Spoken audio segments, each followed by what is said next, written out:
আসসালামু আলাইকুম তৃতীয় শ্রেণীর সুপ্রিয় শিক্ষার্থীবৃন্দ, আশা করছি তোমরা সকলে ভালো আছো। গত পর্ব পর্যন্ত আমি তোমাদের গণিত বইয়ের 46 নম্বর পৃষ্ঠা পর্যন্ত আলোচনা করেছি। ধারাবাহিকভাবে আলোচনা করছি যাতে তোমরা সহজে এই ভিডিওগুলো খুঁজে পাও।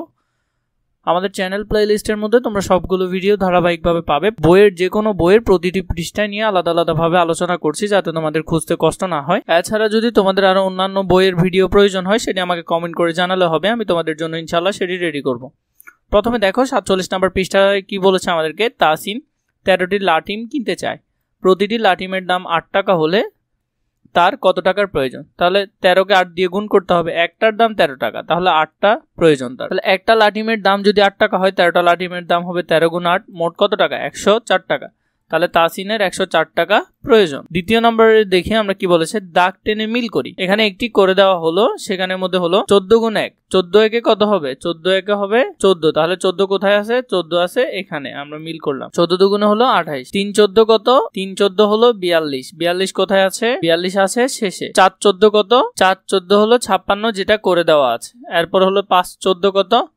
5 14 হলো 70। 70 এখানে কোথায় আছে? 70 আছে এখানে। 6 14 কত? 6 14 হলো 84। 7 14 কত? 7 14 হলো 7 14 98। 8 14 হবে কত? 112। এরপরে 9 14 কত? 9 14 হলো 126। 10 14 140। এভাবে করে তোমরা এটা মিল করে ফেলতে পারো। এর পরবর্তীতে দেখো কি বলেছে, নিচের ছবিগুলো গুণ করে খালি করে লিখি। এখানে আমরা গুণ করে করে কি করব? খালি করে লিখব। যেমন 5কে 12 দিয়ে গুণ করলে 5 12 60। 12কে 2 দিয়ে গুণ করলে 12 দুগুণে কত হবে? 24 হবে। 12কে 1 দিয়ে গুণ করলে 12 কে 12 হচ্ছে। 12কে 7 দিয়ে গুণ করলে 7 12 কত? 7 12 84 হচ্ছে। 6 12 কত হচ্ছে? 6 12 হচ্ছে 72। তারপরে 12কে 3 দিয়ে করলে 3 12 36। 8 12 হবে 96। 4 12 48। 5 12 60। 9 12 হলো 108। এখানে 13টা আছে। 13 দুগুণে কত? 13 দুগুণে 26। 13 একে 13। 3 13 39। 4 13 কত হবে? 4 13 হবে 52। এরপরে হলো কত? 5 13 কত? 5 13 হলো 65। 6 13 হলো 78। 7 13 হলো 91।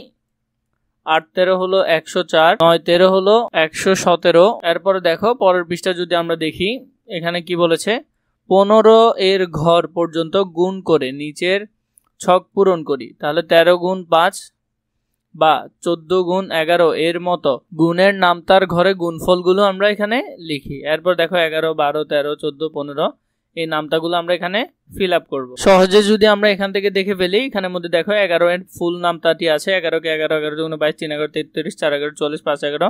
এভাবে করে 15 পর্যন্ত তোমরা নামতাগুলো এখান থেকে চাইলে বরাট করে ফেলতে পারো বা কালেক্ট করে ফেলতে পারো। এর পরবর্তীতে আসো, পরবর্তীতে এখানে কি বলেছে দেখি। পরবর্তীতে এখানে বলেছে কি, একটি আনারসের দাম 20 টাকা। যদি তুমি 4টি ক্রয় করো তবে এর দাম কত হবে? তাহলে একটার দাম যদি 20 টাকা হয় 10 টাকা 10 টাকা, মোট 20 টাকা। এরকম আমাদের কত লাগবে? এরকম আমাদের 4টা 20 টাকা লাগবে। তাহলে 20 20 20 20। তাহলে 4 20 কত হয়? 4 20 হবে 80। এখানে দেখো 2 গুণ 4। 4 দুগুণে কত হয়? 8। এভাবে করে তুমি 4 দুগুণে 8 0 0 বসে যাবে 80।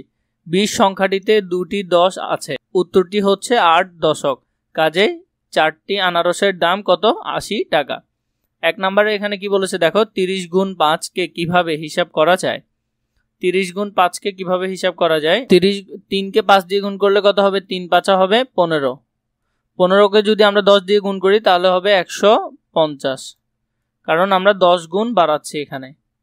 এর পরবর্তীতে দেখো গুণ করি। গুণ করি যদি আমরা করি, এখানে উপরে হলো কত? 20 আর নিচে হলো 3।